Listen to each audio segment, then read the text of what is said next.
ತುಮಕೂರಿನ ಗೋಮಾಳ ಜಮೀನಿನ ಮೇಲೆ ಪ್ರಭಾವಿ ರಾಜಕಾರಣಿಯ ಕಣ್ಣು. HMS ವಿದ್ಯಾಸಂಸ್ಥೆಗೆ ಸಂಬಂಧಪಟ್ಟ ಸೂಫಿಯಾ ಕಾನೂನು ಮಹಾವಿದ್ಯಾಲಯ ಏನಿದೆ, ಸರ್ಕಾರಿ ಗೋಮಾಳ 37 ಕುಂಟೆಯಲ್ಲಿ ಪ್ರೆಸೆಂಟು ಪಾಣಿ ಬರ್ತಾ ಇದೆ.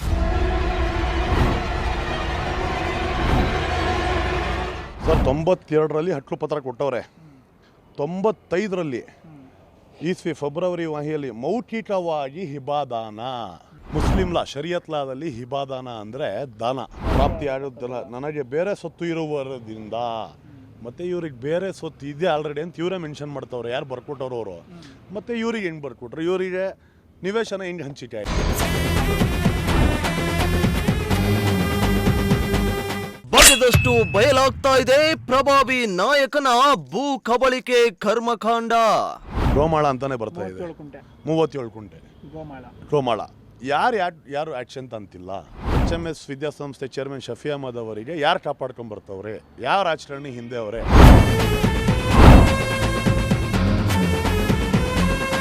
ನಗರದ ಹಲವೆಡೆ ಸರ್ಕಾರಿ ಜಮೀನಿಗೆ ಗುನ್ನ ಇಟ್ಟ ರಾಜಕಾರಣಿ.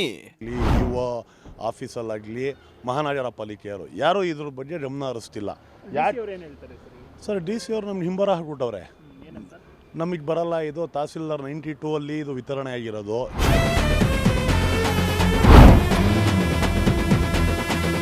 ಶಿಕ್ಷಣ ಸಂಸ್ಥೆ ಹೆಸರಲ್ಲಿ ಸರ್ಕಾರಿ ಜಾಗವನ್ನೇ ನುಂಗಲು ಮುಂದಾದ್ರ. 100% ಸರ್ ಇದರಲ್ಲಿ ಅಧಿಕಾರಿಗಳು ಕಣ್ಮುಚ್ಕೊಂಡು ಕೂತವ್ರೆ. ಅಧಿಕಾರಿಗಳು ಕಣ್ಮುಚ್ಕೊಂಡು ಕೂತಿರೋದ್ರಿಂದಾನೇ ಇಂಥ ರಾಜಕಾರಣಿಗಳು ಬೆಳ್ಕೊಂಡು ಹೋಗ್ತಿರೋದು.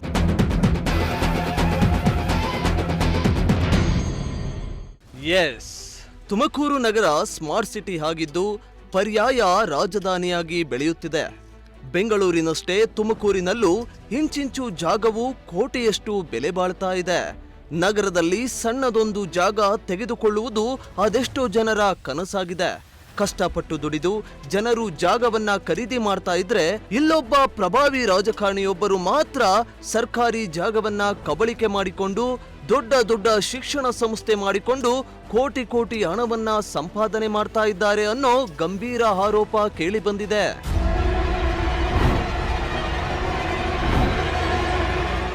ತುಮಕೂರಿನ ಪ್ರತಿಷ್ಠಿತ ಶಿಕ್ಷಣ ಸಂಸ್ಥೆಗಳಲ್ಲಿ ಒಂದಾದ HMS ವಿದ್ಯಾಸಂಸ್ಥೆ ಒಡೆತನದ ಸೂಫಿಯಾ ಕಾನೂನು ವಿದ್ಯಾಲಯದ ಅಧ್ಯಕ್ಷರಾಗಿರೋ ಪ್ರಭಾವಿ ರಾಜಕಾರಣಿ ಮಾಜಿ ಶಾಸಕರಾದ ಶಫಿ ಅಹಮದ್ ವಿರುದ್ಧ ಇಂತಹದ್ದೊಂದು ಗಂಭೀರ ಆರೋಪ ಕೇಳಿ ಬಂದಿದೆ.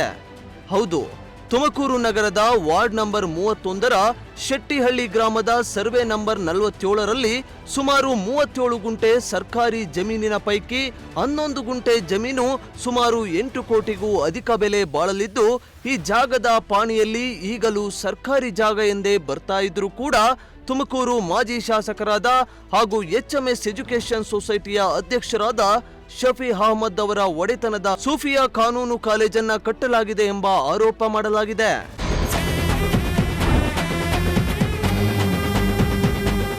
ಇನ್ನು ತುಮಕೂರು ನಗರದ ಶೆಟ್ಟಿಹಳ್ಳಿ ಗ್ರಾಮದ ಸರ್ವೆ ನಂಬರ್ 47ರ 37 ಗುಂಟೆ ಸರ್ಕಾರಿ ಜಮೀನಿನ ಪೈಕಿ 11 ಗುಂಟೆ ಜಮೀನನ್ನ 1992ರಲ್ಲಿ ಆಶ್ರಯ ಯೋಜನೆಯಡಿ 13 ಮಂದಿಗೆ ಹಕ್ಕುಪತ್ರಗಳನ್ನ ವಿತರಣೆ ಮಾಡಲಾಗಿತ್ತು. ಇನ್ನು ಹಕ್ಕುಪತ್ರ ವಿತರಣೆ ಮಾಡುವ ಮುನ್ನ 20 ವರ್ಷ ಈ ಜಾಗವನ್ನ ಯಾರಿಗೂ ಮಾರುವಂತಿಲ್ಲ ಅನ್ನೋ ಷರತ್ತನ್ನ ವಿಧಿಸಲಾಗಿತ್ತು. ಆದರೆ ಹಕ್ಕುಪತ್ರದಾರರು 1995ರಲ್ಲಿ ಆ ಜಾಗವನ್ನ ಮಾಜಿ ಶಾಸಕರಾದ ಶಫಿ ಅಹಮದ್ ಒಡೆತನದ ಸೂಫಿಯಾ ಶಿಕ್ಷಣ ಸಂಸ್ಥೆಗೆ ಅನ್ರಿಜಿಸ್ಟರ್ ಪತ್ರದ ಮೂಲಕ ಮೌಖಿಕವಾಗಿ ಇಬಾಕಂ ಅಂದ್ರೆ ದಾನ ಮಾಡಲಾಗಿದೆ ಎಂದು ಆರೋಪ ಕೇಳಿಬಂದಿದೆ. ಅಲ್ಲದೆ 2009ರಲ್ಲಿ ಅನ್ರಿಜಿಸ್ಟರ್ ಪೇಪರ್ ಮೇಲೆ ಒಂದೇ ದಿನಾಂಕದಲ್ಲಿ ಎಲ್ಲ ಹಕ್ಕುದಾರರು ನಮಗೆ ಬೇರೆ ಕಡೆ ವಸತಿ ಇದೆ, ಹೀಗಾಗಿ ಈ ಜಾಗವನ್ನ ಸೂಫಿಯಾ ವಿದ್ಯಾಸಂಸ್ಥೆಗೆ ದಾನ ಮಾಡ್ತಾ ಇದ್ದೇವೆ ಎಂದು ಬರೆದುಕೊಟ್ಟಿದ್ದಾರೆ. ಎಲ್ಲ ಹಕ್ಕುದಾರರು ಒಬ್ಬರಿಗೆ ಹೇಗೆ ದಾನ ಮಾಡಿದ್ರು, ಅಲ್ಲದೆ ಜಮೀನು ಇದೆ ಅಂದ ಮೇಲೆ ಹೇಗೆ ಹಕ್ಕುಪತ್ರದಾರರಿಗೆ ಸರ್ಕಾರ ಜಮೀನಿನ ಹಕ್ಕುಪತ್ರಗಳನ್ನ ವಿತರಣೆ ಮಾಡಿತು ಎಂದು ಸಾಮಾಜಿಕ ಹೋರಾಟಗಾರ ಸೈಯದ್ ಹಬ್ಬು ಆರೋಪ ಮಾಡಿದ್ದಾರೆ. HMS ವಿದ್ಯಾಸಂಸ್ಥೆಗೆ ಸಂಬಂಧಪಟ್ಟ ಸೂಫಿಯಾ ಕಾನೂನು ಮಹಾವಿದ್ಯಾಲಯ ಏನಿದೆ, ಸರ್ಕಾರಿ ಗೋಮಾಳ 37 ಕುಂಟೆಯಲ್ಲಿ ಪ್ರೆಸೆಂಟು ಪಾಣಿ ಬರ್ತಾ ಇದೆ. ಸರ್ಕಾರಿ ಗೋಮಾಳ ಅಂತ ಪಾಣಿ ಬರ್ತಾ ಇದೆ. ಪಾಣಿ ಬರ್ತಿದ್ರು ಕೂಡ ಜಿಲ್ಲಾಧಿಕಾರಿ ಇ ಒ, ತಾಲೂಕ್ ಪಂಚಾಯತಿ ಇ ಒ, ತಹಸೀಲ್ದಾರ್, ತುಮಕೂರು ಮಹಾನಗರ ಪಾಲಿಕೆ ಅಧಿಕಾರಿಗಳಿಗೆ ಇಷ್ಟು ಜನಕ್ಕೂ ನಾನು ಕಂಪ್ಲೇಂಟ್ ಕೊಟ್ಟಿದ್ದೀನಿ. ಕಂಪ್ಲೇಂಟ್ ಕೊಟ್ಟರು ಕೂಡ ಗೋಮಾಳ ಜಮೀನು ಸರ್ಕಾರಿ ಇದ್ದರೂ ಕೂಡ ಇವತ್ತಿನ ವ್ಯಾಲ್ಯೂ 8ರಿಂದ 10 ಕೋಟಿ ಐತೆ. ಯಾವುದೇ ಕಾರಣಕ್ಕೂ ಯಾರೂ ಅಧಿಕಾರಿಗಳು ಅದ್ರದ್ದು ಮೇಲೆ ಗಮನ ಕೊಡ್ತಿಲ್ಲ. ಸೈಯದ್ ಅಬು ಸೈದ್, ತುಮಕೂರು ಮಹಾನಗರ ಪಾಲಿಕೆ ವ್ಯಾಪ್ತಿಯ ವಾರ್ಡ್ ನಂಬರ್ 1 ಶೆಟ್ಟಹಳ್ಳಿ ಗ್ರಾಮ 2 ತುಮಕೂರು ತಹಸೀಲ್ದಾರ್ ಹಕ್ಕುಪತ್ರದಾರರು ಈ ಹಕ್ಕುಪತ್ರ ರದ್ದು ಮಾಡಬೇಕಂದು ರದ್ದು ಮಾಡಿರಿ ಅಂತ ಕೇಳಿದ್ದೀನಿ ನಾನು. ಯಾರಿಗೆ ಕೊಟ್ಟಿರೋದು ಸರ್ ಅವ್ರ ಹಕ್ಕುಪತ್ರಗಳನ್ನ? ಹಕ್ಕುಪತ್ರಗಳನ್ನ ಒಂದು 13 ಜನಕ್ಕೆ ಕೊಟ್ಟವ್ರೆ. ಆ 13 ಜನ ಯಾರ್ಯಾರು ಅಂದರೆ ಬೇರೆ ಬೇರೆ ಹೆಸರುಗಳು, ಎಲ್ಲರೂ ಬೇರೆ ಬೇರೆ ಹೆಸರುಗಳಿಗೆ ಹಕ್ಕುಪತ್ರ ಕೊಡ್ತಾರೆ. ಹಕ್ಕುಪತ್ರ ಕೊಟ್ಟಾದ ಮೇಲೆ 1992ರಲ್ಲಿ ಹಕ್ಕುಪತ್ರ ಕೊಡ್ತಾರೆ. ಹಕ್ಕುಪತ್ರ ಕೊಟ್ಟಾಗ ಹಕ್ಕುಪತ್ರದಲ್ಲಿ ಒಂದು ಕಂಡೀಷನ್ ಇದೆ. ಕಂಡೀಷನ್ ಏನು, 20 ವರ್ಷ ಇದು ಯಾರಿಗೂ ಮಾರಂಗಿಲ್ಲ. ಹಕ್ಕುಪತ್ರ ಕೊಡೋದು ಬಡವ್ರಿಗೆ, ಯಾರಿಗೂ ಮಾರಂಗಿಲ್ಲ ಅಂತ ಜಾಗ ಭೂಮಿ ಇಲ್ಲದೆ ಇರೋರಿಗೆ ಕೊಡೋಂಥದ್ದು ಹಕ್ಕುಪತ್ರ. ಆ ಹಕ್ಕುಪತ್ರ ಎಸ್ ಶಫಿ ಅಹಮದ್ HMS ವಿದ್ಯಾಸಂಸ್ಥೆಗೆ 2009ರಲ್ಲಿ ಅನ್ರಿಜಿಸ್ಟರ್ಡ್ ಪೇಪರ್, ಅದೇನು ರಿಜಿಸ್ಟರ್ ಆಗಿಲ್ಲ, ಅನ್ರಿಜಿಸ್ಟರ್ಡ್ ಪೇಪರ್ ಮೇಲೆ ಏನಂತ ಬರ್ಕೊತಾರೆ ಅಂದರೆ ಸರ್, ಇಲ್ಲಿದೆ ನಿಮಗೆ ತೋರಿಸ್ತೀನಿ.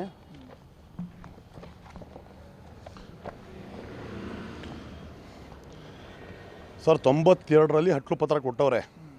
95ರಲ್ಲಿ ಈಸ್ವಿ ಫೆಬ್ರವರಿ ವಾಹಿಯಲ್ಲಿ ಮೌಖಿಕವಾಗಿ ಹಿಬಾದಾನ. ಮೌಖಿಕವಾಗಿ ಅಂದರೆ ಹಿಬಾದಾನ ಅಂದರೆ ಏನು ಸರ್? ಮುಸ್ಲಿಂ ಲಾ, ಶರಿಯತ್ ಲಾದಲ್ಲಿ ಹಿಬಾದಾನ ಅಂದರೆ ದಾನ, ಒಂದು ಒಳ್ಳೆ ಕೆಲಸ ಮಾಡೋಕ್ಕೆ ಅಂತ.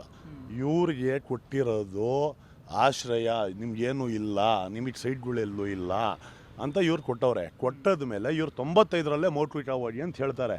2009 3 ವರ್ಷಕ್ಕೇನೆ 2009. ಇನ್ನು ಶೆಟ್ಟಿಹಳ್ಳಿಯ ಸರ್ವೆ ನಂಬರ್ 47ರ 11 ಗುಂಟೆ ಗೋಮಾಳ ಜಮೀನನ್ನ ಹಕ್ಕುಪತ್ರಗಳ ಮೂಲಕ ಸೂಫಿಯಾ ಕಾನೂನು ಕಾಲೇಜು ಅಕ್ರಮವಾಗಿ ಲಪಟಾಯಿಸಿದ್ದಾರೆ ಎಂದು ಸಾಮಾಜಿಕ ಹೋರಾಟಗಾರ ಸೈಯದ್ ಅಬ್ಬು ಆರೋಪ ಮಾಡಿದ್ದಲ್ಲದೆ ಈ ಸಂಬಂಧ ಅನೇಕ ತಿಂಗಳುಗಳಿಂದ ಹೋರಾಟ ಮಾಡಿಕೊಂಡು ಬಂದಿದ್ದಾರೆ. ಈ ಬಗ್ಗೆ ಡಿಸಿ, ತಹಶೀಲ್ದಾರ್, ಇಒ, ಮಹಾನಗರ ಪಾಲಿಕೆಗೆ ಸಾಲು ಸಾಲು ದೂರುಗಳನ್ನ ನೀಡ್ತಾ ಬಂದಿದ್ರು ಇದುವರೆಗೂ ಯಾವುದೇ ಕ್ರಮ ಕೈಗೊಂಡಿಲ್ಲ ಎಂದು ಸೈಯದ್ ಅಬ್ಬು ಆಕ್ರೋಶ ಹೊರಹಾಕಿದ್ರು. ಈ ಬಗ್ಗೆ ಜಿಲ್ಲಾಧಿಕಾರಿಗಳಿಗೆ ಅರ್ಜಿ ಹಾಕಿದ್ರೆ ಅವರು ಸೂಕ್ತ ಕ್ರಮ ಕೈಗೊಳ್ಳುವ ಬಗ್ಗೆ ಇಒಗೆ ಹಾಕ್ತಾರೆ. ಇಒ ತಹಶೀಲ್ದಾರ್ಗೆ, ತಹಶೀಲ್ದಾರ್ ಮಹಾನಗರ ಪಾಲಿಕೆಗೆ ಒತ್ತಾಕಿ ನಮಗೆ ಇಂಬರಹವನ್ನ ಕೊಟ್ಟಿದ್ದಾರೆ ಹೊರತು ಯಾವುದೇ ಕ್ರಮಕ್ಕೆ ಮುಂದಾಗ್ತಾ ಇಲ್ಲ. ಈ ಬಗ್ಗೆ ಮತ್ತೆ ನಾವು ಮಹಾನಗರ ಪಾಲಿಕೆ ಆಯುಕ್ತರಿಗೆ ಸೂಕ್ತ ದಾಖಲಾತಿಗಳನ್ನ ಸಮೇತ ದೂರನ್ನ ನೀಡಿದ್ರು ಕೂಡ ಯಾರೊಬ್ಬ ಅಧಿಕಾರಿಯು ಕ್ರಮ ಕೈಗೊಳ್ಳದಿರುವುದು ಪ್ರಭಾವಿ ರಾಜಕಾರಣಿಯನ್ನ ರಕ್ಷಣೆ ಮಾಡ್ತಾ ಇದ್ದಾರಾ? ಈ ಅಕ್ರಮದಲ್ಲಿ ಅಧಿಕಾರಿಗಳು ಶಾಮೀಲಾಗಿದ್ದಾರೆ ಎಂದು ಸೈಯದ್ ಅಬ್ಬು ಆರೋಪ ಮಾಡಿದ್ರು. ಅಲ್ಲದೆ ಎಲ್ಲ ಅಧಿಕಾರಿಗಳು ಕೇವಲ ಇಂಬರಹವನ್ನ ಮಾತ್ರ ಬರೆದುಕೊಡ್ತಾ ಇದ್ದಾರೆ ವಿನಃ ಯಾವುದೇ ಕ್ರಮಕ್ಕೆ ಮುಂದಾಗ್ತಾ ಇಲ್ಲ ಎಂದು ಆಕ್ರೋಶ ಹೊರಹಾಕಿದ್ರು. ಆಫೀಸಲ್ಲಾಗಲಿ ಮಹಾನಗರ ಪಾಲಿಕೆಯವರು ಯಾರೂ ಇದ್ರ ಬಗ್ಗೆ ಗಮನ ಹರಿಸ್ತಿಲ್ಲ. ಯಾಕೆ ಸರ್? ಡಿ ಸಿ ಅವರು ನಮ್ಗೆ ಹಿಂಬರಹ ಕೊಟ್ಟವ್ರೆ, ನಮಗೆ ಬರಲ್ಲ. ಇದು ತಹಸೀಲ್ದಾರ್ 92ಅಲ್ಲಿ ಇದು ವಿತರಣೆ ಆಗಿರೋದು. 2ನೇ ತಾರೀಕು 10ನೇ ತಿಂಗಳು 1992ರಲ್ಲಿ. ತಹಸೀಲ್ದಾರಿಗೆ ಕೇಳ್ರಿ ಅಂತಾರೆ ಜಿಲ್ಲಾಧಿಕಾರಿಗಳು. ತಹಸೀಲ್ದಾರು ಮಹಾನಗರ ಪಾಲಿಕೆ ಅಂತಾರೆ, ಮಹಾನಗರ ಪಾಲಿಕೆಯವರು ತಹಸೀಲ್ದಾರ್ ಅಂತಾರೆ, ಇ ಆಫೀಸರ್ ತಹಸೀಲ್ದಾರ್ ಅಂತಾರೆ. ಸರ್ಕಾರಿ ಜಮೀನು ಯಾರಿಗೂ ಸೇರಿಲ್ವಾ? ನನ್ನ 300-400 ಮನೆಗಳಿಗೆ ನಮ್ಮ ಇ ಆಫೀಸಿಂದ ಬರೀ 13 ದೃಢೀಕರಣ ಹಕ್ಕುಪತ್ರ ನಮಗೆ ಸಿಕ್ಕಿದೆ. ಬೇರೆದು ಹಕ್ಕುಪತ್ರ ದೃಢೀಕರಣನೇ ಇಲ್ಲ ಅಂತ ಹೇಳ್ತಾರೆ ಅವರು. ಆಮೇಲೆ ಏನಿದು ಸೂಫಿಯಾ ಕಾನೂನು ಮಹಾವಿದ್ಯಾಲಯ ಇದೆ ಸರ್, ನಕ್ಷೆ ಪ್ರಕಾರ ಇವರು ನೋಡ್ರಿ ಸರ್, ಇದು ಪಾಣಿ ಗೋಮಾಳ ಅಂತಾನೆ ಇವತ್ತಿಗೂ ಬರ್ತಾ ಇದೆ. ಗೋಮಾಳ ಅಂತಾನೆ ಬರ್ತಾ ಇದೆ, 37 ಕುಂಟೆ ಗೋಮಾಳ. ಯಾರು ಆ್ಯಕ್ಷನ್ ಅಂತಿಲ್ಲ. ಯಾರ್ಯಾರು ಅಧಿಕಾರಿಗಳು ಈ ರಾಜಕಾರಣಿ ಜೊತೆ ಶಾಮೀಲಾಗವ್ರೆ, ಇದು ಒಂದು ತನಿಖೆ ಆಗ್ಬೇಕು ಸರ್. ಇದು ದೊಡ್ಡ ಷಡ್ಯಂತ್ರ ಇದು. ಈಗ ನಿಮ್ಮ ಪ್ರಶ್ನೆ ಏನು ಸರ್? ನಮ್ಮ ಪ್ರಶ್ನೆ, ಇವ್ರಿಗೆ ಹಕ್ಕುಪತ್ರ ಕೊಟ್ಟಿರೋರು ಯಾರು? ಹಕ್ಕುಪತ್ರ ವಿತರಣೆ ಆಯ್ತಲ್ಲ, ಈ 8-9 ಜನ HMS ಅವ್ರಿಗೆ ಒಂದೇ ದಿವಸ ಯಾಕೆ ಬರ್ಕೊಟ್ರು? ಇವರೆಲ್ಲ ಯಾರು? ಹೌದು, ಜಮೀನು ಇರೋರ್ಗೂ ಹಕ್ಕುಪತ್ರ ಯಾಕೆ ಕೊಟ್ಟರು?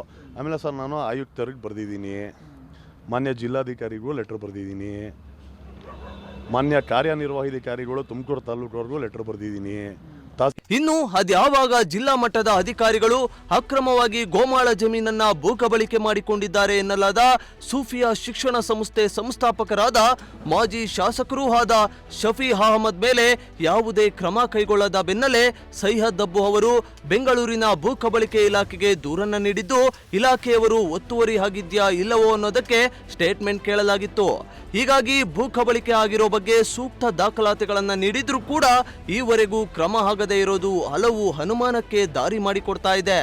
ಆಯುಕ್ತರಾಗಲಿ, ಡಿಸಿ, ತಹಶೀಲ್ದಾರ್, ಇಒ ಆಗಲಿ ಕ್ರಮ ಕೈಗೊಳ್ಳದಿರುವುದು ಪ್ರಭಾವಿ ರಾಜಕಾರಣಿಯನ್ನ ಅಧಿಕಾರಿಗಳೇ ರಕ್ಷಣೆ ಮಾಡಲು ನಿಂತಿದ್ದಾರಾ ಎಂದು ಸೈಯದ್ ಅಬ್ಬು ಆರೋಪ ಮಾಡಿದ್ರು. ಇದ್ರ ಬಗ್ಗೆ ಇಲ್ಲಿವರೆಗೂ ಯಾರು ಏನೂ ಮಾಡಿಲ್ಲ. ಅಧಿಕಾರಿಗಳು ಏನಾದರೂ ಇದರಲ್ಲಿ ಶಾಮೀಲ ಆಗಿರೋದಕ್ಕೆ ಅಲ್ವಾ ಸರ್ ಇಷ್ಟೆಲ್ಲ ಆಗ್ತಿರೋದು. ಲಾಸ್ಟಿಗೆ ನಾನು ಸರ್ಕಾರ ಪ್ರಧಾನ ಕಾರ್ಯದರ್ಶಿ ಕಂದಾಯ ಇಲಾಖೆ ಬೆಂಗಳೂರಿಗೆ ಬರೀತೀನಿ. ಬರೆದಾಗ ಅವರು ಜಿಲ್ಲಾಧಿಕಾರಿಗೆ ಬರೆದವ್ರೆ. ಯಾವಾಗ 26/5/2025 ನನಗೊಂದು ನಿಂಬರಹ ಆಟೋರಲ್ಲಿಂದ HMS ಶಫಿ ಅಹಮದ್ ಅವ್ರಿಗೆ, HMS ವಿದ್ಯಾಸಂಸ್ಥೆ ಚೇರ್ಮನ್ ಶಫಿ ಅಹಮದ್ ಅವರಿಗೆ ಯಾರು ಕಾಪಾಡ್ಕೊಂಬರ್ತವ್ರೆ, ಯಾವ ರಾಜಕಾರಣಿ ಹಿಂದೆ ಅವರೇ, ಸತ್ಯ ಇದು ಆಚೆ ಬರಬೇಕು ಸರ್. ಇದ್ರ ತನಿಖೆ ಆಗಬೇಕು ಸರ್. 100% ಡೆಮೊಲಿಷ್ ಮಾಡ್ತಾರೆ. ಇದು ಇವರು ಏನೂ ಮಾಡ್ತಿಲ್ಲ ಅಂತ ಸರ್. ನಾನು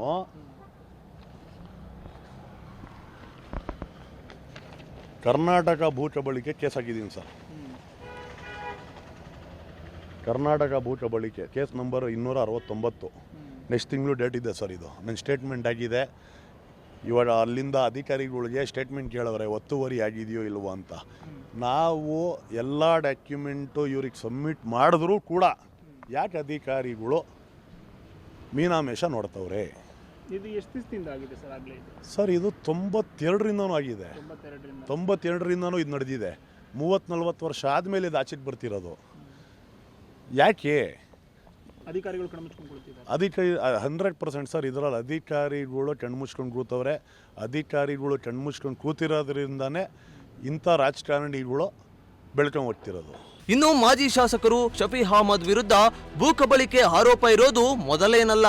ತುಮಕೂರಿನ ಶಿರಾಗೇಟ್ ಅರಳಿ ಮರದ ಪಾಳ್ಯದಲ್ಲಿರುವ IDSMT ಬಡಾವಣೆಯಲ್ಲಿರುವ ಸರ್ಕಾರಿ ಜಾಗವನ್ನ ಕಬಳಿಸಲು ಹುನ್ನಾರ ನಡೆಸಿದ್ರು ಅನ್ನೋ ಆರೋಪ ಕೇಳಿಬಂದಿತ್ತು. ಅಲ್ಲದೆ ವಕ್ಫ್ ಬೋರ್ಡ್ ಆಸ್ತಿಯನ್ನು ಕೂಡ ಕಬಳಿಕೆ ಮಾಡಲು ಮುಂದಾಗಿರುವ ಆರೋಪ ಕೂಡ ಕೇಳಿಬಂದಿತ್ತು. ಇದೀಗ ಹಕ್ಕುಪತ್ರಗಳ ಮೂಲಕ 11 ಗುಂಟೆ ಜಮೀನನ್ನ ಅಕ್ರಮವಾಗಿ ಪಡೆದು ಸೂಫಿಯಾ ಕಾಲೇಜು ಕಟ್ಟಿದ್ದಾರೆ ಅನ್ನೋ ಆರೋಪವೂ ಕೂಡ ಕೇಳಿಬಂದಿದೆ. ಪ್ರಭಾವಿ ರಾಜಕಾರಣಿ ಶಫಿ ಅಹಮದ್ ವಿರುದ್ಧ ಇಷ್ಟೆಲ್ಲಾ ಗಂಭೀರ ಆರೋಪಗಳು ಕೇಳಿಬಂದಿದ್ರು, ಸೂಕ್ತ ದಾಖಲಾತಿಗಳು ಕೂಡ ಇದ್ರೂ ಯಾವೊಬ್ಬ ಅಧಿಕಾರಿಯೂ ಕ್ರಮ ಕೈಗೊಳ್ತಾ ಇಲ್ಲ. ಹಕ್ಕು ಪತ್ರಗಳನ್ನ ನಿರಾಶ್ರಿತರಿಗೆ ಎಂದು ಕೊಟ್ಟಿದ್ದು ಆ ಭೂಮಿಯನ್ನ ಪ್ರಭಾವಿ ರಾಜಕಾರಣಿ ಒಡೆತನದ ಶಿಕ್ಷಣ ಸಂಸ್ಥೆಗೆ ಹೇಗೆ ದಾನವಾಗಿ ಕೊಡಲಾಯಿತು? ಗೋಮಾಳ ಜಮೀನನ್ನ ಲಪಟಾಯಿಸಲು ರಾಜಕಾರಣಿಯೇ ಹುನ್ನಾರ ನಡೆಸಿದ್ರ? ಪ್ರಭಾವಿ ರಾಜಕಾರಣಿಯ ಬೆಂಬಲಕ್ಕೆ ಅಧಿಕಾರಿಗಳು ನಿಂತಿದ್ದಾರಾ ಎಂಬೆಲ್ಲ ಅನುಮಾನಗಳು ಮೂಡಿದ್ದು, ಇನ್ನಾದರೂ ಸಂಬಂಧಪಟ್ಟ ಅಧಿಕಾರಿಗಳು ಸೂಕ್ತ ಕ್ರಮಕ್ಕೆ ಮುಂದಾಗ್ತಾರೆ ಎಂದು ಕಾದು ನೋಡಬೇಕಾಗಿದೆ. ಕ್ಯಾಮ್ರಾ ಪರ್ಸನ್ ಸಂಜಯ್ ಜೊತೆ ಪುನೀತ್, ಪ್ರಜಾಶಕ್ತಿ ಟಿವಿ, ತುಮಕೂರು.